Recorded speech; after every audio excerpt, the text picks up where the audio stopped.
Hello, it's Oluwatunseyi here. You're welcome to my channel. Welcome to the 15th episode of cooking series on this channel that's about to bring your taste buds to new heights. Get ready to ride with me on a flavorful journey as we dive into the art of cooking the perfect jollof rice. I have tomatoes, 5 of them. I have 2 onion bulbs, 4 shombo, that's cayenne pepper, 2 red bell peppers, 3 tatashe. They've all been brought out from the freezer except the onions. I will bring out my blender and blend all of these together. They've been cleaned up already, so all I need to do is to remove the stalk and the seeds where necessary.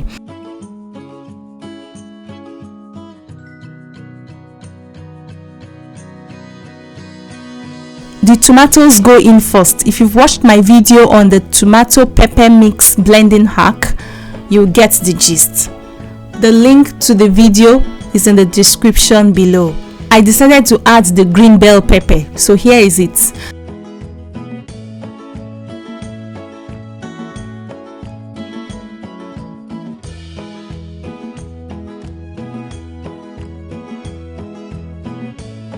This is what we have after blending. If you want more of the red color, you'll add more red bell peppers, that's the capsicum. The first thing I did was to blend the tomatoes and peppers. So aside the blended tomato pepper mix, here are the other ingredients. I have 3 cups of rice already washed and parboiled. These 3 cups of rice was parboiled for 5 minutes. I have 1 cup of chicken stock. Have a closer look. Yes. 1 cup of oil, 2 cups of onions already diced. 4 medium-sized onion bulbs gave me these 2 cups. Half tablespoon of spice mix.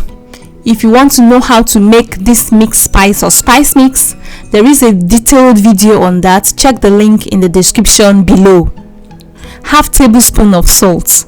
I may have to adjust it after tasting the whole thing before adding more, just so that I don't have too much salt in the food. This is nutmeg.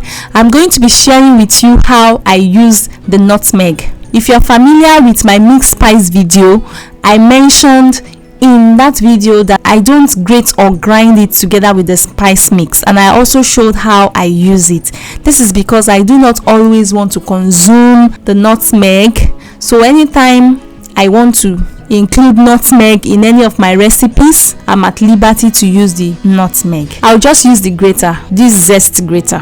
Let's head over to the cooking now.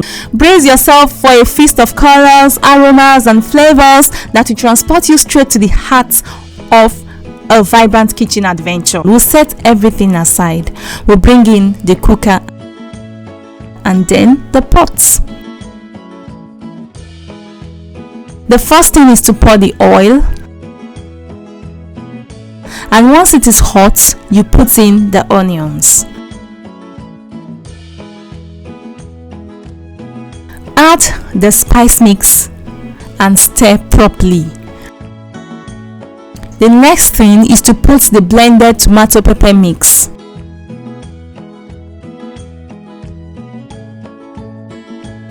Cover it and give it some time.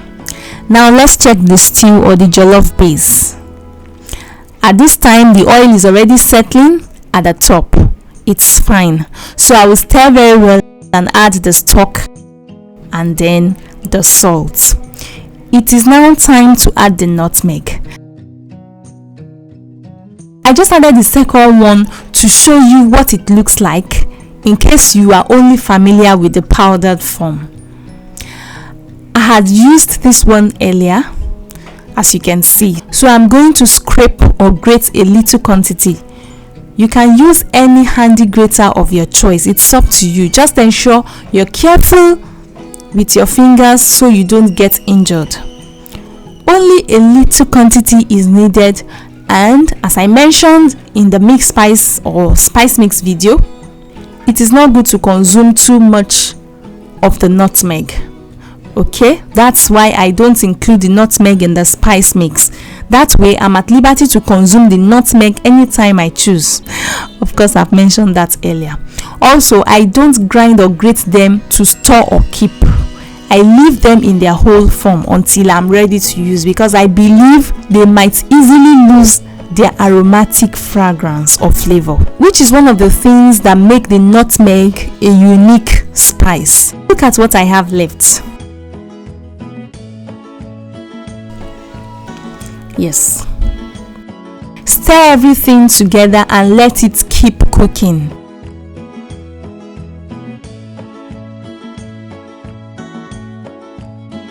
I had to turn off the flame, okay, to avoid any form of splash on my countertop as a result of opening the lid. Okay, so cover the pot and let it cook for some time. Let's check. Yes. In this kettle, I have 6 cups of water already boiled, so it's very hot. So let's add it. If I'll need more, I'll let you know. Stir together. It is now time to add the rice. Let's do some mathematics here. What is the proportion or ratio of rice to water that I used? Please kindly put your answer in the comments below. So I grab my parchment paper and place on the pot before placing the lid to allow enough steam to be trapped in the pot. We actually need more of steam than more of water to cook the rice, and that's why I'm not adding too much water. The parchment paper is too big, so I'll try to fold the edges and trim some parts off like so.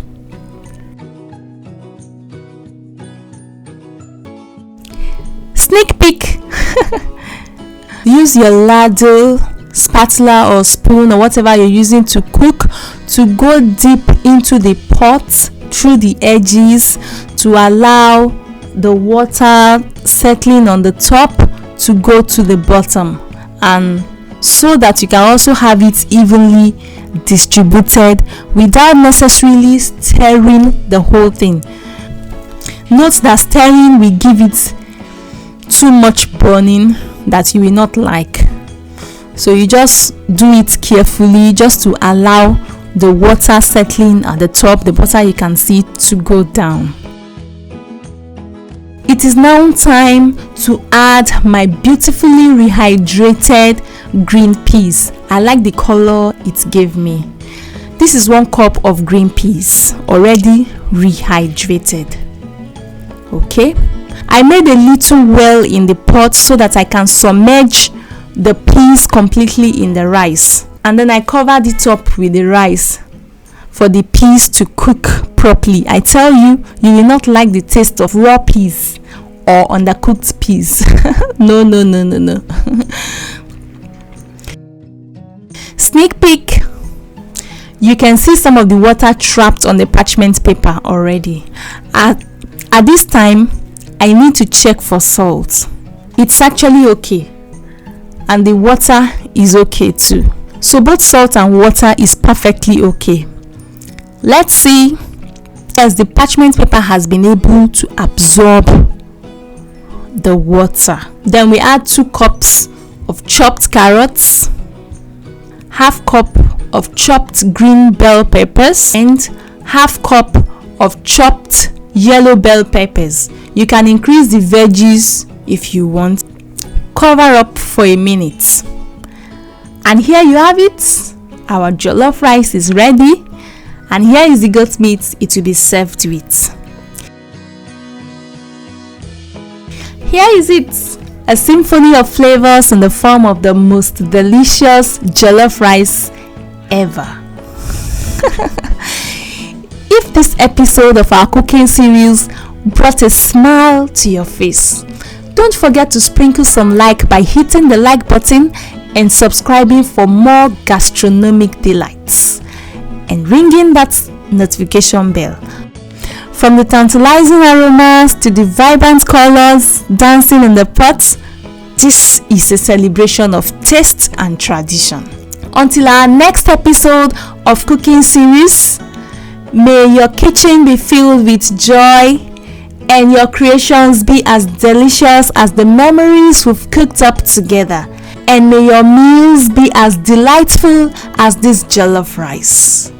Happy feasting, happy cooking, stay safe, stay blessed. Bye.